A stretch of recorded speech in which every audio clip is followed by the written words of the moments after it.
It's time. It is time to brew your best beer. The 2016 SJPorr Challenge is dedicated to your friend and ours, Paul Wickstein. Brought to you by Brewcraft USA, I Make, Gladfield Malting, Yakima Valley Hops, The Grain Bill, Brewers Exchange, Keg Kingdom Homebrew Supply, Hiraki Homebrew, and a special thanks to our silver sponsors. Hey everybody, I am back again for another beer review. SJPorr Challenge. Oh, good hiss. US semifinals. What I have here is a... sorry, I've been reading a computer monitor for 12 hours, so let's see. What you have here is a lightly tart kettle soured refreshing summer saison with beets added to bring out earthiness, complexity, and a crazy beautiful color. The first sip may be unlike anything you've ever had before, and if so, give your palate time to adjust. By the end of the glass, you'll be wishing you had a whole keg. Well, alright then. It's like 86 Hotel, 99 Whiskey, 32 November. I had Bravo. Let's fix that.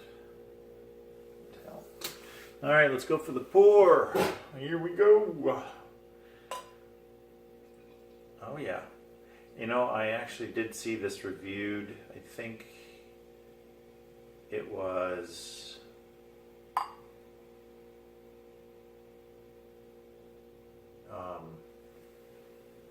Nate reviewed it. I think I watched his video of this review, this beer, when it was in the hubs. All right, it seemed like it had a decent amount of carbonation on there. There's a very thin veil of a head. Let's see if I can bring it back up. I can, but I'm getting a lot of effervescence. I don't know if you can hear that. Dissipates quickly. It does have a really cool color.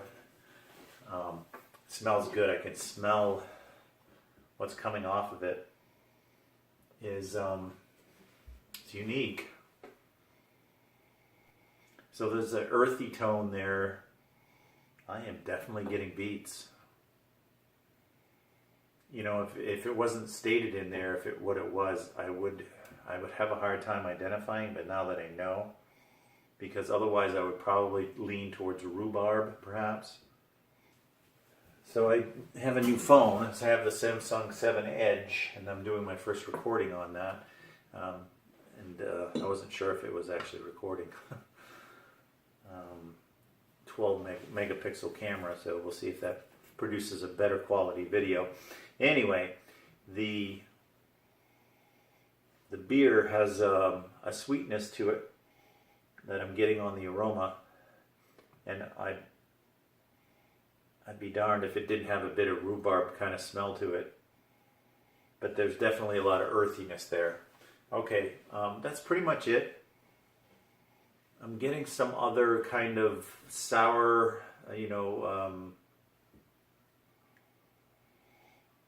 not like a Brett, but more like a Lacto kind of Sour Patch Kids kind of thing.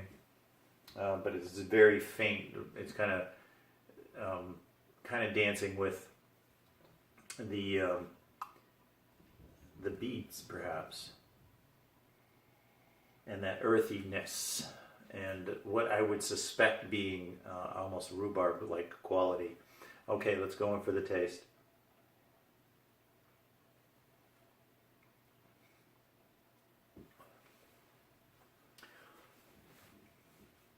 Yeah, definitely earthy kind of vegetable, but not in a vegetal way. It's very light on the sour too. It's not overpowering. I'm not sure that the nose follows the palate, but There's a lot of carbonation, which is, I think, to style on this. It's thin on the mouthfeel. Just enough sour there to let you know it's a sour, but it's certainly very drinkable.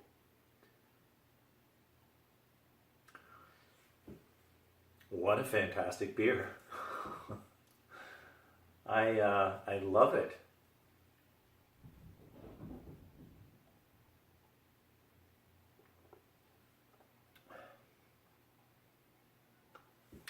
Isn't that fun?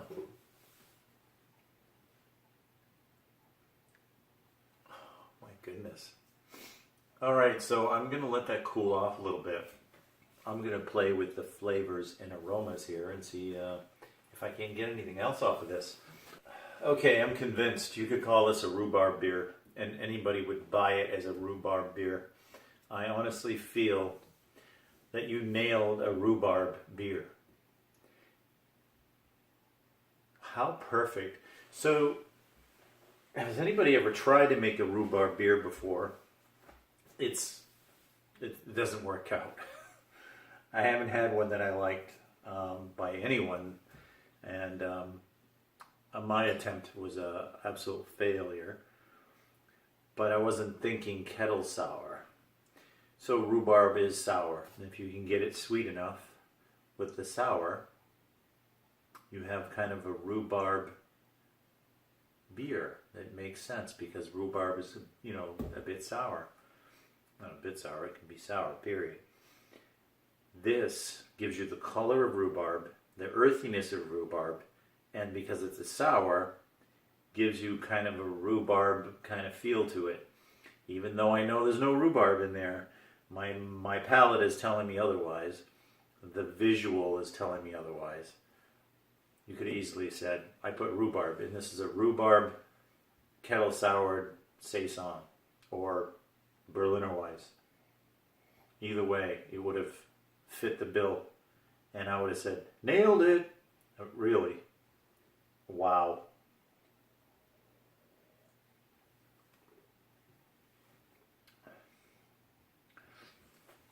There is just a bit of hint on the end that it's a beet. But if you didn't know it was there, you would go, "Oh my God, what is that? What is that?" And you wouldn't be able to. I dare say you would not be able to figure out what the hell that was, and you would swear it's rhubarb. And maybe I'm way off, but that's what I get. And wow, oh my God, does this play well? It is balanced with the flavor and the amount of beets that you added, the little bit of sour that you put on it. 4.2%. It's clear. The carbonation's to style. Not much of a saison quality in there. I think I would have just probably left that out of there. Maybe that you use a saison yeast, but I'm not getting it. It fermented out pretty clear from the typical saison. Maybe I'm getting a hint of it, but it's so subtle.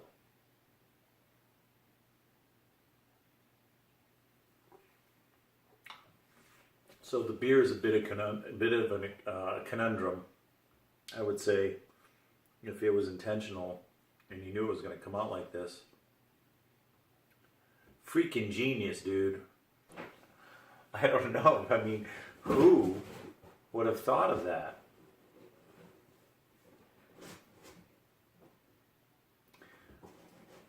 I'm going with rhubarb. Anyway, very well made beer, very creative. Wow, thinking outside the box. Wow, that it's actually super drinkable and very cool.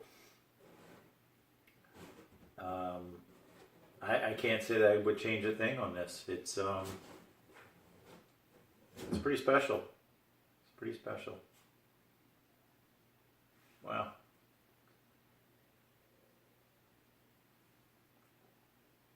Yeah, it's pretty clear too. I don't know if you can see that there, but you can see the top of the underside of the head.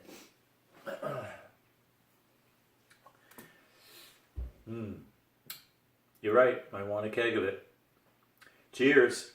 Good luck to you.